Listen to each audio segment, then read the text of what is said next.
discuss today's important news.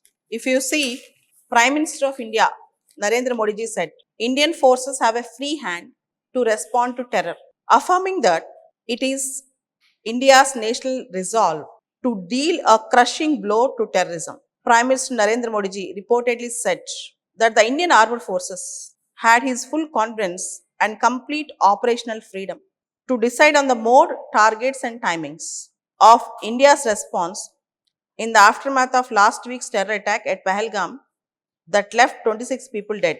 The Prime Minister is reportedly to have said this during a meeting with the Defence Minister Rajnath Singh, National Security Advisor Ajit Doval, and other important dignitaries. What's wrong with using Pegasus for national security? Supreme Court questioned yesterday.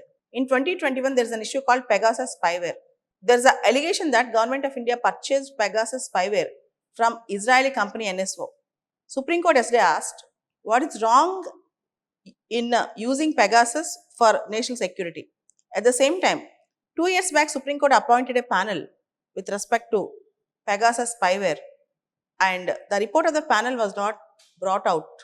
Though the report was submitted to the Supreme Court, the report was kept confidential. So, Pegasus is a spyware in iOS and Android phones, and the spyware will hack the data in the phone. Pegasus spyware belongs to Israel. The Supreme Court asked the petitioners if there was something wrong in the government using Israeli made military Pegasus spyware for security reasons against anti-national elements. So, against anti-national elements, what is wrong in using spyware? But there is an allegation that government have used this Pegasus on politicians, journalists, social activists, etc. Politicians, journalists, social activists, etc. Next important news.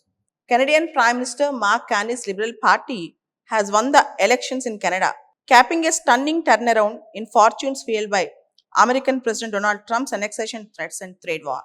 As you all know, Donald Trump said Canada will become the 51st state of America and also trade war.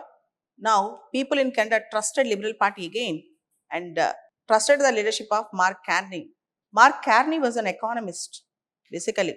He worked in Central Bank of Canada, that is Bank of Canada, and also he also led Bank of England, and he also said that if people needs me, if the crisis comes, people will actually elect me. And with this narrative, he got elected, and this is a strong reply to Donald Trump. Election of Mark Carney and the election of Liberal Party is a strong reply to Donald Trump. The other interesting news that is coming up, from May 10th onwards in Telangana, Miss World competitions are going to start. So, Miss World competition this year is being held at Hyderabad. So, in a positive sense, if you can say, it gives a lot of brand value to Hyderabad and Telangana. Chief Minister Revanth Reddy has instructed the officials to prepare a comprehensive action plan for the successful conduct of Miss World 2025 beauty pageant in the state starting May 10th. And tight security will be provided for the officials and for the people who are attending the Miss World competition from other parts of the world. This is the news that is coming up. The next important news from Hindu paper today. A powerful judicial remedy for waste management. India is the biggest plastic polluter in the world, according to a new study published in Nature, releasing 9.3 million tons annually. This is equivalent to around a fifth of global plastic emission.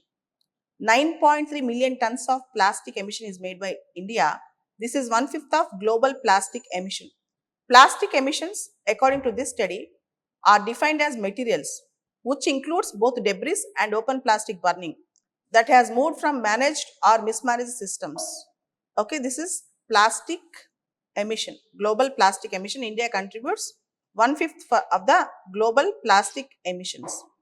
The other important current affairs. Today is Ayushman Bharat Divas. Ayushman Bharat Divas is a day to commemorate the accomplishments and success of the Pradhan Mantri Jan Arogya Yojana, another name for Ayushman Bharat scheme. Ayushman Bharat Pradhan Mantri Jan Arogya Yojana is a healthcare initiative aimed at providing beneficiaries with financial coverage of up to rupees 5 lakhs for secondary and tertiary hospitalization care. The day is observed annually on April 30th. As you all know, in India, many people live in BPL, below poverty line, and they could not afford they can't afford their medical treatment expenditure. The program Ayushman Bharat was started in 2018. Many Indians who are living under BPL, they'll get benefit from the program for their medical expenses, particularly economically disadvantaged groups. The program focused on transition from a segmented and selected approach to health services to a more all-encompassing one.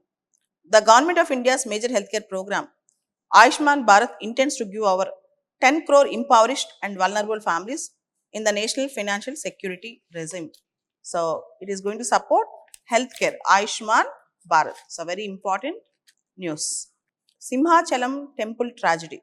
So, bad news. A religious festival took a tragic turn as a stage gave away at the Chandanotsavam festival at the famous Sri Varaha Lakshmi Narasimha Swami temple in Simhachalam, Visakhapatnam district, killing 7 devotees and leaving 4 injured. So, this is a bad news. Okay, the mishap took place when a temporary stage installed to a stage. The mishap took place when a temporary stage installed to stage the festival of 20 feet long, which gave away all of a sudden and dropped a few people on ground below. It was actually collapsed. Stage collapsed. That's a story. Some newspapers are writing wall collapse. Some newspapers are writing there is a wall collapse. Some newspapers are writing there is a stage collapse. But devotees died at Simhachalam, Sri Varaha Lakshmi Narasimha Swami temple. So, SDRF and NDRF people have come. Chardham Yatra begins from April 30. Chardham Yatra. This is a very important thing. Yamunotri, Gangotri, Kedarnath, Badrinath. Uttarakhand, a state nestled in the towering mountains of Himalayas, is often called as Devabhumi, as it homes to countless ancient temples, sacred rivers, and pilgrimage sites. Among all, Chardham Yatra holds a very special place. According to the official website of Uttarakhand Tourism, the gates of Yamunotri and Gangotri shrines will open on April 30th, followed by Kedarnath on May 2nd and Badrinath on May 4th. The Chardham Yatra is a pilgrimage to 4 holy sites: Yamunotri, Gangotri, Badrinath, Kedarnath. The word Char means 4 and Dham means religious destination or abodes of God. This is Chardham Yatra. Coming back, NCERT drops all portions with respect to Mughals, Delhi Sultanate from class 7th book and adds Mahakumbh Mela. The NCERT has reportedly dropped all references. The NCERT have reportedly dropped all references to the Mughals and Delhi Sultanate from its 7th class school textbook in its latest revision and added a chapter on dynasties that reflect Indian ethos, references to the Mahakumbh and flagship union government initiatives. The changes are reportedly in line with the National Education Policy and National Curriculum Framework for School Education 2023, which emphasizes incorporation of Indian traditions, philosophies, knowledge systems, and local context into school education. The next important news: many countries in the Europe have a power shortage, power fluctuations, and they are in dark from last one day. The reason is there was a grid failure. There is a grid failure.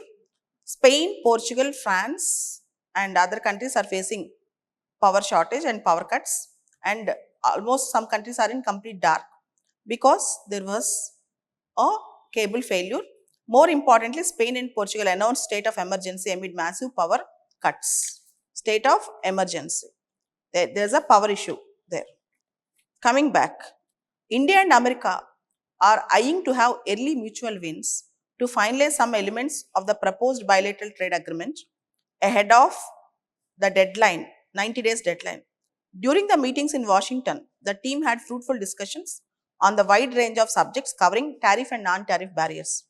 The team from both the sides discussed the pathway for concluding the first tranche of the mutually beneficial multi-sectoral bilateral trade agreement by next 2 months of 2025. So, India and America are going to have very soon a bilateral trade agreement before the deadline given by the Donald Trump ends for reimposition of tariffs. So, India and America are going to have very quick trade deal. Next important news: State of World's Indigenous People Report. The UN recently released the State of the World's Indigenous Peoples Report. It reveals that Indigenous peoples represent about 6% of global population. However, they protect approximately 80% of planet's remaining biodiversity. Despite this, they receive less than 1% of international climate funding. This situation raises urgent questions about equity and inclusion in climate action. So, particularly, indigenous economies primarily rely on agriculture, fishing, forestry, etc. Climate change introduces uncertainty into their livelihoods. For that reason, we are expected to protect indigenous people who are involved in protecting the climate, who are involved in protecting biodiversity.